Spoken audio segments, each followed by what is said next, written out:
Welcome back to another exclusive edition of More to Live For.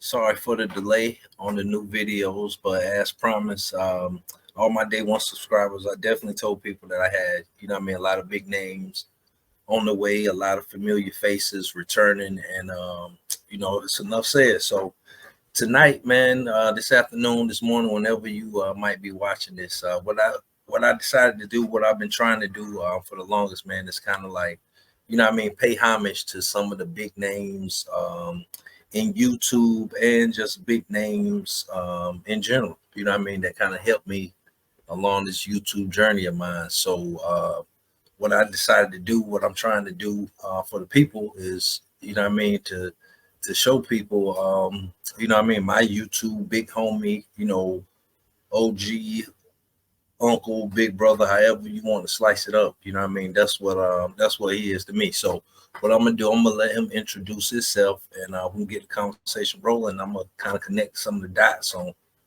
why I consider him that. So how you doing, OG? I'm good. Thanks for having me back, brother. Oh yeah, definitely, man. Sorry for the long rant. Your intro is your intro. You already know how we do it. Oh yeah. But for those of y'all who don't know, man, my name is NateDogg 916 from Sacramento, California, Del Paso Heights to be exact. I got a YouTube channel called NateDogg 916. I served 18 years in a level 4 penitentiary in California, all mainline, all GP the whole time. Came home 10 years ago, and here we are, man, getting it popping. For sure, man. For sure, definitely. So look, man. So like I've been, like the conversations we've been having, man, like over the years, it really don't seem like it, but we've really been having conversations for like almost 5 years now. Yeah. Like when you really think about it, because it definitely, like was before COVID when I first, found your content or whatever. So like a lot of people don't know that you kind of, helped me, not only start the channel, but you definitely was like my first, big name guest that I ever had on the channel. No, I appreciate And that. definitely, man, definitely. And, some of the game that you laced me up with when it comes to doing, these interviews, whether, I'm talking to people. Well, Um, see, my mindset on that was always if I saw somebody that seemed stand up and appeared and all the I's was dotted and all the T's was crossed, and there was a brother trying to get active on this YouTube pipeline, shall we say, then I wanted to give all the information that nobody gave to me from the start. You know what I mean? Free of charge, of course. You know what I mean? I don't. There's no reason I should ever be charging anybody for some game that's gonna help them further they situation. So when I met you, it was just always genuine from the gate, from the first message, and it never changed up, and that's why I stayed rocking with you. You know what I mean? So it's I appreciate the flowers, but you get nothing more than what we deserve in life.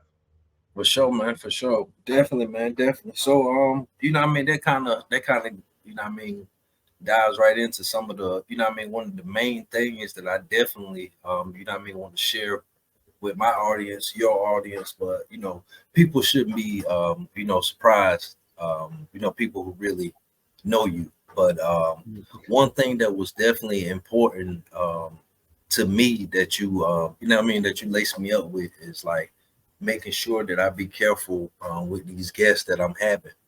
When I'm doing interviews about people who've been in prison, if I'm doing interviews about people who were in a gang or still active or things like that. You definitely pointed out that it's very important that I be careful. When I'm doing that because I can, have somebody that that can get up here and just pretend to be anything and Right, everything, and come to right. find out they're not who they say they are. And now, Mm-hmm. uh, not knowingly, I basically like cut myself off from a whole group of people, not knowingly Absolutely. by having Because like, one of the main reasons for me even saying those things to you is helping you protect the integrity of your channel. If it's not something, and I believe I said this to you when I said it, if it's not something you would do in regular life, why do it on here?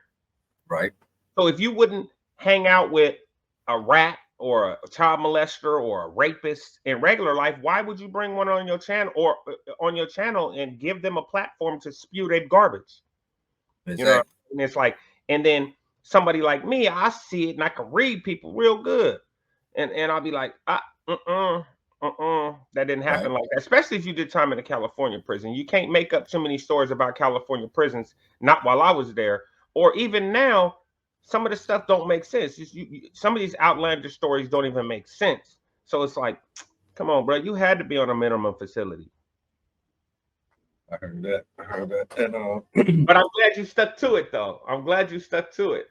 oh yeah, definitely, man, definitely. And like just you know what I mean, knowing you know what I mean, the things that I know about you from your channel and the conversation that you know what I mean that we had over the years. Like I often, you know, told you through the comments and on you know, a phone call that we have, like um the kind of like the pedestal that I kind of like have you on with others is not really so much dealing necessarily on a game banging level. It's Right. more so on like just a black level. You know what I mean? Because like living that life, you know, that level 4 life, like it's like from my understanding, the stories that you told, the experience that you shared, it's like being black is really like one of the main things that's, you know what I mean, that's important. And the things that I know that you done I mean, I can for the even share a race little, means I a can lot. even share a quick story with you and the viewers, you know. And before I say this story, let me preface it with the fact that I don't advocate violence, but I do tell stories about the thing. I do tell some stories about the things I went through in prison to help people understand how serious it is in there and how it's not a game. Um, and the story goes like this when we're talking about being black in prison and having to ride for your race no matter what the call, no matter what the call, no matter what the repercussions or whatever may happen. You just got to be stomped down. You got to be ready for whatever. And for instance, at one point I was in Pelican Bay State Prison, and we were currently on green light, which is basically if you see this race, you go. You know, with the whites, the skinheads to be exact. The skinheads and the blacks were on green light with each other. So if any skinhead saw black, any black saw a skinhead, it's supposed to be up immediately. Now I happened to be walking out to yard one day, me and my cellmate, a couple of the fellas, we walking out to yard. We went through the pat down, the regulars procedure, all the stuff. We walking out, and I see a guard walking behind the inmate pushing a property barrel. So they got these big barrels you put your property in. They use it for laundry, they use it for canteen, they use it for whatever. But at this moment, the man's coming from receiving and release with one of these property barrels, and he's pushing it across the yard with the guard trailing about 4 to 6 feet behind him, right? And I'm looking, and I'm like, the dude got the t-shirt on and boxers, right? So I'm looking. So that's telling me you just came from either the bus or the hole. And usually it's the bus because people don't want to wear that paper jumpsuit, so they take it off in R&R. Because when you ride a bus, they make you wear a paper jumpsuit between prisons. Um, so I'm looking and I'm like, hey man, I think that's a skinhead. And then the fellas walking with me like, nah, bro, I think that's a Mexican. I think that's a Mexican. I'm like, you think so? I'm looking, we watching. So while they watching him, I look over at the Mexican area where the Southern Hispanics are, because I know their procedure. If they see one of theirs coming across the yard, a couple of them are going to go to meet him and walk him to the building to make sure he's secure in the building, to get his shoes on, get his clothes on, everything else, or whatever. They're just going to secure him to the building. I didn't see no Mexicans move from the table, but I did see the Mexicans looking. That told me right there, in my brain, that was go time, because that's a white boy and they waiting to see what's going to happen. Because if it wasn't a white boy, they wouldn't greet him. So I just took off from where I was at, rushed the dude before he got on A Yard in Pelican Bay, there's a separation 1, 2, 3, and 4 block, and there's a fence you got to go through. He was right getting ready to go through the fence to the 4 side or the 5 side, 5, 6, 7, and 8. And that's where I caught him at, right at the fence. And I just got on him. And then, you know, the guard called for backup, whatever. I get on him. None of the Mexicans run over there because obviously he wasn't a Mexican. He was a skinhead. But it's bigger than the fact that I just took off on him, right? For me, it was bigger than the fact. In my mindset, it was, if this man makes it into this building, he's going to get in contact with the same Mexicans I'm talking about, and he's going to get a weapon, and he's going to come out, and he's going to take off on the first black he sees with a weapon, because that's their mandate. They can't stay on this yard. They have a takeoff, like a green light on the blacks. You can't stay here. Blacks can stay here, but whites can't. Skinheads can't. So I know that it was either me take him down on this yard and save whatever brother he was going to get to in that building, or let him get to that brother. That was an easy win. That's 10 days in the hole, and I go back to my cell. That wasn't even a headache. That was just me trying to make sure that my people were good. I heard that. And I appreciate you for, you know what I mean, explaining, you know what I mean, some of the ramifications or repercussions, you know what I mean, if you didn't do what you did. So once again, I definitely think you'll stand up dude, not just on the game banging level, but, you know what I mean, like I said, for the race.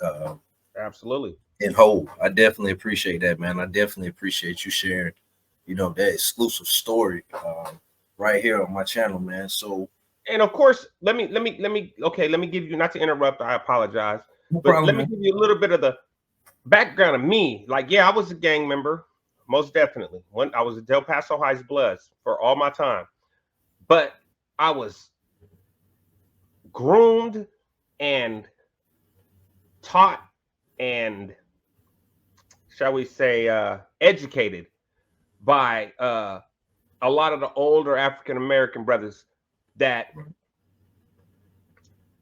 we'll just say that the guys with penitentiary paperwork on them. I'm not going to say the names of the organizations, but a lot of them are founded in blackness, and a lot of those guys, they wanted me to be a part of their get down, but I was too staunch on being just me, uncut from my neighborhood. I didn't want to be part of nobody's organization. I'm just regular neighborhood dude, man. I'm not I'm not aiming for power or status or none of that. I'm just trying to make it through my time with me in mind the best I can. I can dig it, man. Definitely. So what I was leading into, man, is trying to, you know what I mean, me personally, you know what I mean, as a fan of the channel and my viewers, they definitely up to speed. Like, I kind of want to know, like, not too many details, but kind of like the direction that your channel is heading now, and like some of the things that, you know what I mean, the viewers can look forward to. Well, okay, so what they can look forward to on the NateDogg 916 channel in the coming weeks is a lot of in-depth interviews. I got at least, let's just say I got some lined up, some in-depth interviews with, I'm going back to where I started at with my channel, is to where I was just interviewing people. Right. And I'm going to be interviewing, I'm going to be starting out with local rappers. And some of those local rappers will be from my neighborhood, neighborhoods around surrounding my neighborhood, but there'll be local Sacramento rappers that I'm starting out with. And then I'll branch off from there, seeing how those do. But they could be looking forward to, if you like the Sacramento rap scene, or if you listen to the Sacramento underground rap scene, and I'm not just talking about the one person who made it big, but if you listen to the Sacramento underground rap scene, I got some people lined up that you probably heard of, and I'm not gonna give no teasers to their names yet, but stay tuned, man. They coming soon. They all done. I got a handful of people that have already agreed to the interviews. So it's just about me finding the time and pulling up on them. Hey, that's what it is. That's what it is. Hey, look, if I can make not just, well, I ain't gonna say a suggestion. I'm gonna say a request. That's what this is. I'm gonna say a request. Me personally, I would love to see your reaction to some of these, prison TikToks or these other prison shorts that be trending, whether it's, whether, regardless of what it is, because seeing, somebody who, lived a life and I don't know if I want to say thrived in it, but somebody that definitely, Oh, I would say I thrived. I thrived in the environment I was in. all I right, well, didn't stay yeah, at the bottom. I didn't stay at the bottom, but I didn't aim at the top. I heard that. That ain't well put. So, like, I would definitely think, like, seeing, somebody of your stature, man, seeing your reaction on, those little clips, regardless of what it is, because it's like, cell phones are definitely everywhere. Well, look at it like this. Anybody watching your channel right now, and you, of course, if you guys see some that you would like to see my reaction to, hit me on Instagram at NateDogg916. Send me a link to it. I'll check it out. And if I find it interesting enough to respond to it, matter of fact, anybody who send me one, I'll make a response video to it. How about that? If you send me one, I'll make a response to it from my point of view. I got some loaded up already. And the last request, this the last request. Yes, and I think this one might be even better than that because I think it's a little safer. You know what I mean?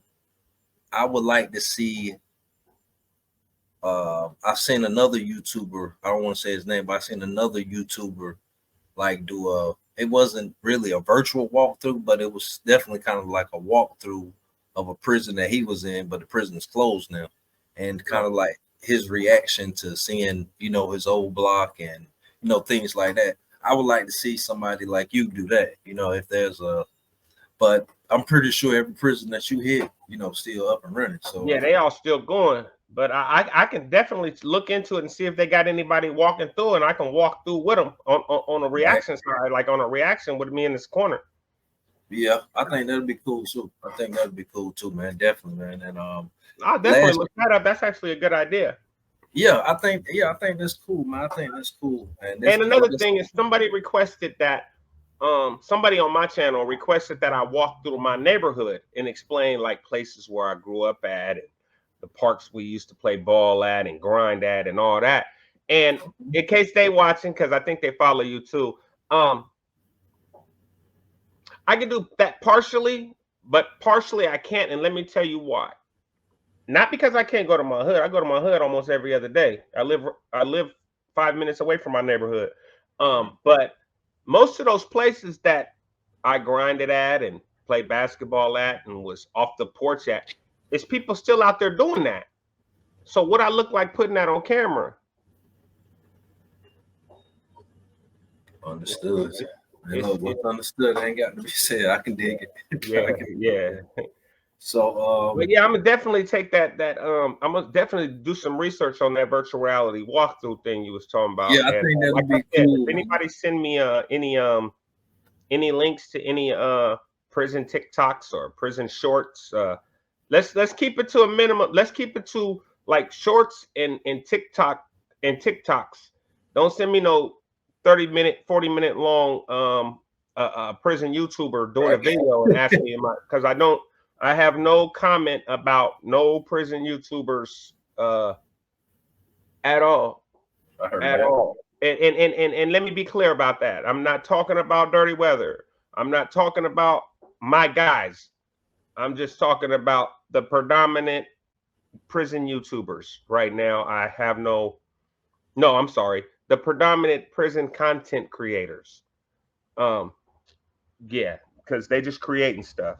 I don't want to react to. So please don't send me no videos of current prison YouTubers. Now, if it's people doing like the shorts or whatever like that, cool. And if I don't respond to it, that's because it's somebody I don't associate with. Just like we were talking about in the beginning of the thing. Be careful who you associate with. That's for sure.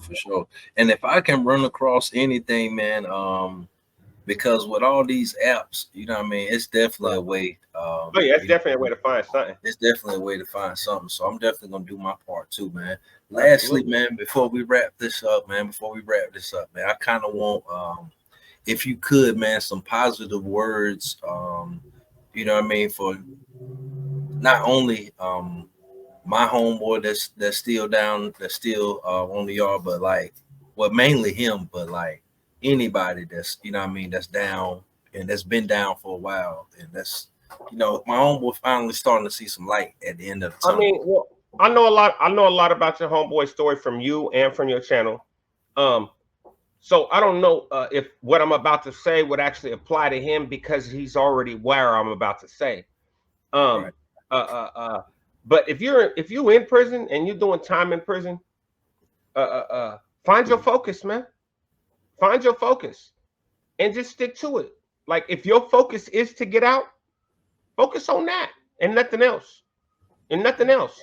Now, if your focus is to be the best gang member on the yard, go ahead and focus on that. I can't tell you nothing you don't want to hear anyway. So if your focus is to come home and be free, do that. Do that. Do everything you got to do. I just got a homeboy came home a year ago, did 33 years on a life sentence, life without sentence. 33 years, within 17, came out 50. His focus was come home. It took him 33 years to get there, but his focus was come home. And that's what he did. And now he just moved into his first house. He don't own it yet, but he just moved into his first house.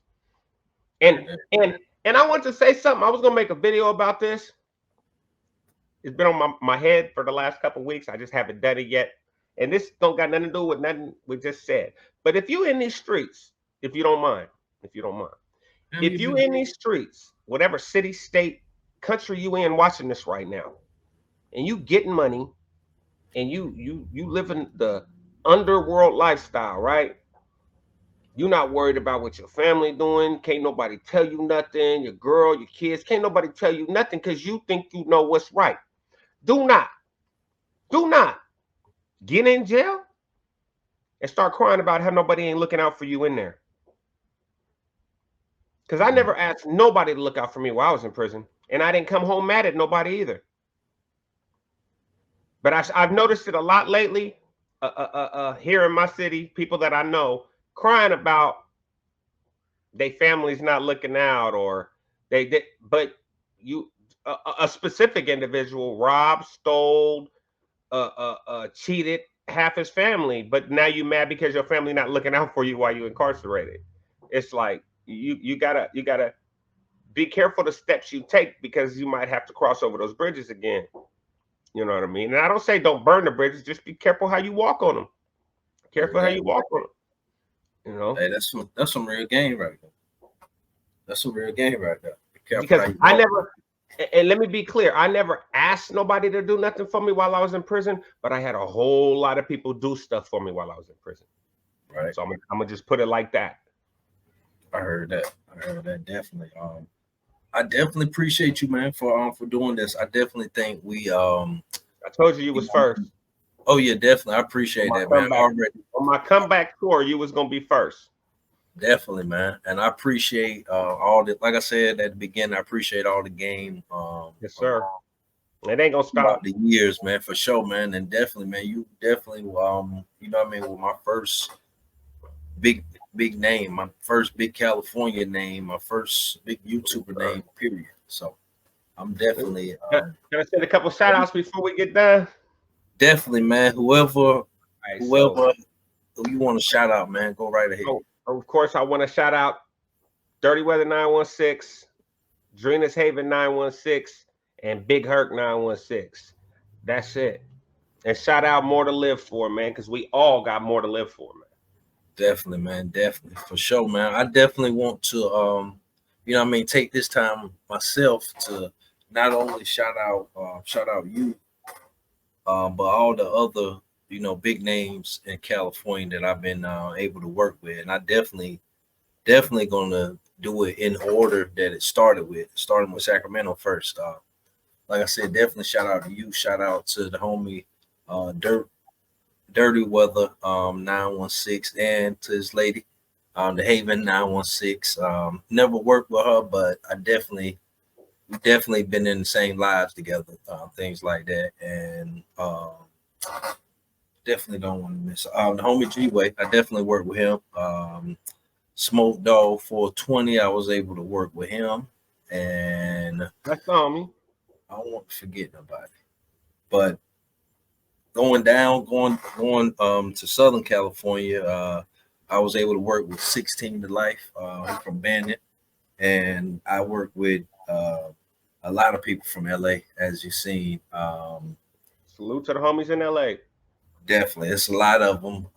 But like I said, I definitely wanted to, do it from the top, man. Definitely starting with the people that I was able to work with Yes, sir. first, and the ones that gave me the most game when I definitely needed it. So No doubt. definitely. So I appreciate you. I appreciate you again, man. And moving forward, man. Any other idea that I can come up with, man, I'm definitely Shoot gonna 'em. Yes, pitch it sir. to you, man. And I'm gonna be on the hunt for any type of I know what I need. I know exactly what I need.